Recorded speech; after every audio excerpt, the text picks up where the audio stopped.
All right, let's talk about what just went down. This wasn't just any meeting. Think of it more like a high-stakes chess match between two of the world's most powerful leaders, with a war in Europe hanging right in the balance. So, Trump and Putin just wrapped up a summit in Alaska. This is huge, right? It's their first face-to-face since Trump's back in office and since the war in Ukraine kicked off. And now everyone is asking the big question. In this massive strategic showdown, who actually came out on top? Okay, let's break this down, starting with Putin's side. From the second he landed, it was clear he was there to make a statement, to score some major symbolic points before the real talks even began. And right off the bat, what do we see? A full-blown red carpet welcome. The New York Times jumped on this, calling it Putin's first win. Why? Because it immediately paints him as this respected world leader, not some isolated figure. And you've got to remember the bigger picture here. Putin has an arrest warrant out for him from the International Criminal Court. But is he hiding? Nope. He's on U.S. soil, shaking hands with the U.S. president. That single photo op, it's meant to completely tear down this idea that he's diplomatically isolated. Then you have his run-in with the American press. Sources said he didn't just dodge the tough questions, he was openly mocking the reporters. I mean, talk about a show of confidence on someone else's turf.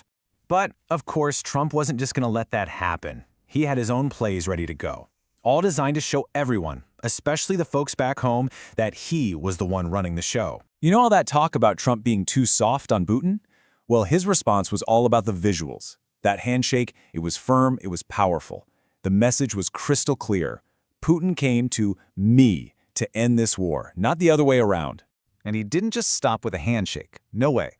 In what was a pretty jaw-dropping move, he had a B-2 Spirit stealth bomber fly right over the summit. That's not subtle, right? It's a massive, unmistakable display of American military power for Putin to look up and see. Then things got really interesting. A major break from the usual playbook. For the very first time, Putin ditched his own armored car to ride with Trump in the Beast. Symbolically, that's huge. It literally puts him on Trump's home turf, inside Trump's bubble of power. Okay, so that's all the public posturing. But the real bombshell dropped inside the negotiating room. And what was said there seems to have totally blindsided America's allies in Europe. So check this out. Before the meeting, the European leaders had one clear message for Trump. Any deal has to start with the full ceasefire. Simple, right? Well, after Trump talks to Putin, he comes out with a completely different tune. He starts telling the Europeans that a comprehensive peace deal is the way to go, and that Putin just isn't interested in a ceasefire alone. Which naturally leads to the billion-dollar question, right?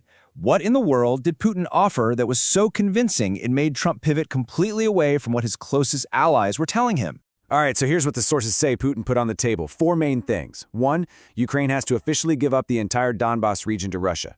2, Ukraine has to stay neutral forever, no NATO. 3, Russia gets a say in who leads Ukraine in the future. And 4, Russia gets to control the size and weapons of Ukraine's military.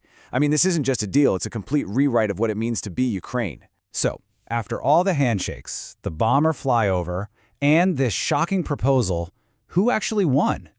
Let's try to break it down with a final scorecard. If you look at how it all stacks up, you can see the give and take. Putin, he got some massive symbolic wins. He shattered his isolation, and he got the deal framed on his terms. His main concession, just having to show up in the U.S. As for Trump, he gets a potential off-ramp to the war, but it came at a pretty steep price, ditching Europe's #1 demand for a ceasefire. And this is a really interesting point from the source material. It highlights what it calls a major contrast in how Trump treats the two leaders.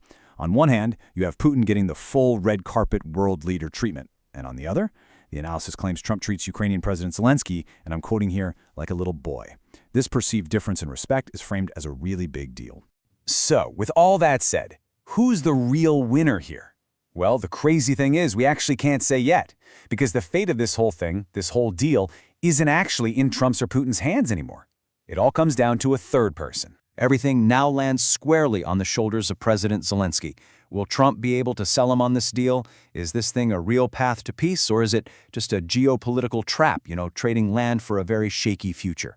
For now, all eyes are on Kyiv.